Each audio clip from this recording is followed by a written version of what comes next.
السلام علیکم ورحمۃ اللہ وبرکاتہ۔ بہت خاص ویڈیو لے کر آیا ہوں ادبی اصطلاحات۔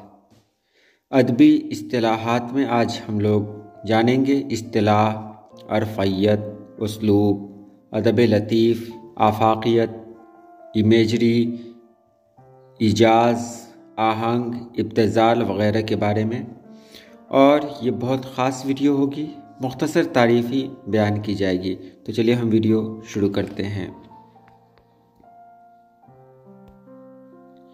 اصطلاح۔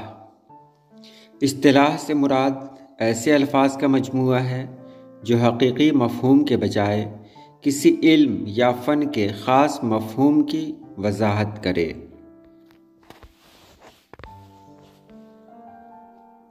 آفاقیت۔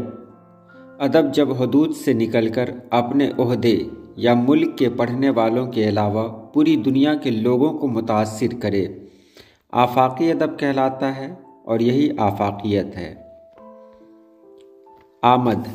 مضبوط احساسات اور جذبات کے بے ساختہ اظہار کو آمد کہتے ہیں، مطلب شعر شاعر کی زبان سے خود بخود نکلے۔ آورد۔ احساسات اور جذبات جب غور و فکر اور کافی محنت کے بعد ادا کیے جائیں تو ایسا شعر آورد کے زمرے میں آتا ہے۔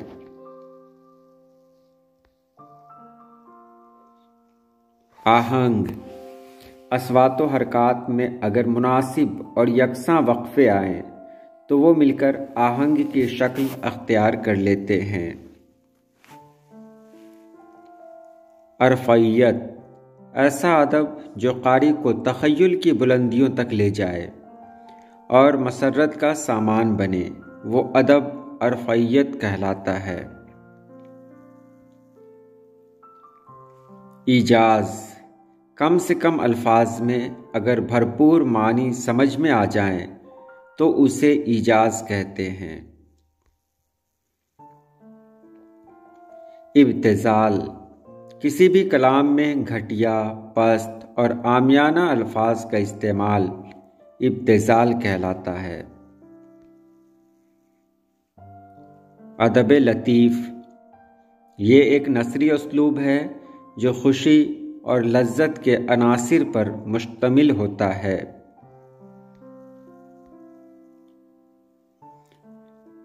اسلوب۔